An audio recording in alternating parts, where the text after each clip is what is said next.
আপুনি জানেনে যে আমি যোনখন কেলেণ্ডাৰ একচুৱেলি ইউজ কৰোঁ সেইখন আচলতে ভুল আৰু আমাৰ সনাতন ধৰ্মত যোনখন কেলেণ্ডাৰ আছিলে সেইখনে একচুৱেল কেলেণ্ডাৰ আৰু সমগ্ৰ বিশ্বতে এসময়ত সেইখন কেলেণ্ডাৰ ইউজ কৰা হৈছিলে। ভিডিঅ'টো শেষলৈকে চাওক, সকলোখিনি কৈ আছোঁ। আমাৰ সনাতন ধৰ্মৰ কেলেণ্ডাৰৰ মতে নিউ ইয়েৰ হয় একচুৱেলি মাৰ্চ মাহত আৰু এই নিউ ইয়েৰৰ পৰা আপোনাৰ প্ৰথম 9টা দিন নৱৰাত্ৰি হিচাপে আমি চেলিব্ৰেট কৰোঁ, য'ত আমি মা দুৰ্গাক উপাসনা কৰোঁ।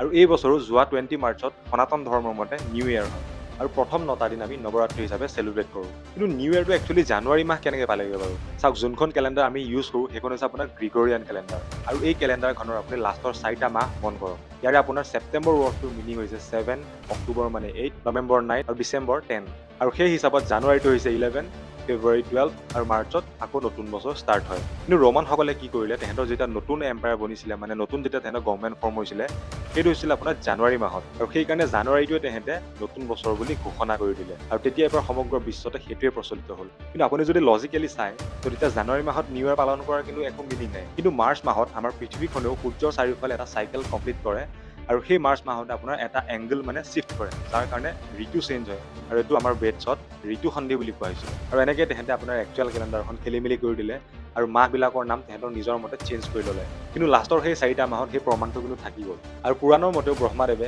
সেই নিউ ইয়েৰ দিনাখনে এই ইউনিভাৰ্চৰ ক্ৰিয়েশ্যন ষ্টাৰ্ট কৰিছিলে, যাৰ কাৰণে আমি নিউ ইয়েৰৰ প্ৰথম 9টা দিন নৱৰাত্ৰি হিচাপে এই ইউনিভাৰ্চৰ চ'ৰ্চ অফ এনাৰ্জি মা দুৰ্গাক আমি উপাসনা কৰোঁ।